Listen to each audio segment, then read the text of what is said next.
ഈശോ മിശിഹായ്ക്ക് സ്തുതിയായിരിക്കട്ടെ. പ്രിയ സഹോദര സഹോദരി, നിനക്ക് നല്ലൊരു ദിവസം നേരിയ ഈ ഈശോ നിൻ്റെ ജീവിതത്തെ ഇന്ന് സമർത്ഥമായിട്ട് അനുഗ്രഹിക്കട്ടെ. ശിഷ്യന്മാർ പലതരത്തിലുള്ള അസ്വസ്ഥതകളിലും ഭയത്തിലൊക്കെ ആയിരിക്കുമ്പോൾ ഈശോ അവരെ ആശ്വസിപ്പിച്ചുകൊണ്ട് പറയുക.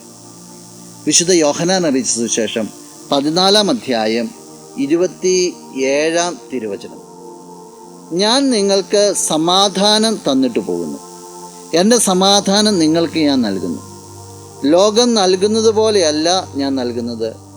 നിങ്ങളുടെ ഹൃദയം അസ്വസ്ഥമാകേണ്ട, നിങ്ങൾ ഭയപ്പെടുകയും വേണ്ട. ഈശോ പറയാം, ഞാൻ നിങ്ങൾക്ക് സമാധാനം തന്നിട്ട് പോവുകയാണ്. ലോകം നൽകുന്നത് പോലെയല്ല, എൻ്റെ സമാധാനം നിങ്ങൾക്ക് തരുന്നത്. അതുകൊണ്ട് നിങ്ങൾ അസ്വസ്ഥരാകേണ്ട, ഭയപ്പെടേണ്ട. എന്നെ കേൾക്കുന്ന സഹോദര സഹോദരി, ഈ ഈശോയുടെ നാമത്തിൽ പറയുകയാണ്, നീ അസ്വസ്ഥനാകേണ്ട, നീ അസ്വസ്ഥയാകേണ്ട, നീ ഭയപ്പെടേണ്ട. കാരണം ഈ ഈശോ വാഗ്ദാനം ചെയ്ത സമാധാനം നിൻ്റെ കൂടെയുണ്ട്, നിൻ്റെ കുടുംബത്തിലുണ്ട്, നിൻ്റെ ജീവിത മേഖലകളിലുണ്ട്. ഈ സമാധാന ശാന്തി അനുഭവിക്കാൻ നിനക്ക് സാധിക്കട്ടെ. നമുക്ക് പ്രാർത്ഥിക്കാം. കണ്ണുകളടച്ച് കരങ്ങൾ കൂട്ടാം. നല്ലവനായ കർത്താവേ, നിന്നെ അങ്ങ് സ്തുതിക്കുന്നു, ആരാധിക്കുന്നു, മഹത്വപ്പെടുത്തുന്നു. നിന്റെ നിറ സാന്നിധ്യത്തെ നന്ദിയോടുകൂടി ഓർക്കുകയാണ്. ഈശോ, നീ വാഗ്ദാനം ചെയ്ത സമാധാനത്തിൽ നിറയുവാനായിട്ട് ഈ വ്യക്തിയെ അനുഗ്രഹിക്കുന്നു.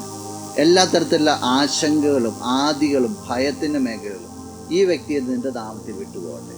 ഈ ദിവസം നിൻ്റെ നാമത്തിൽ അനുഗ്രഹിക്കപ്പെടട്ടെ, ഇപ്പോഴും എപ്പോഴും എന്നേക്കും.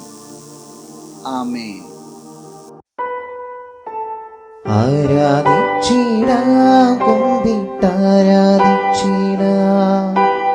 ആരാധിക്കുമ്പോൾ അപദാനം പാടിടാം.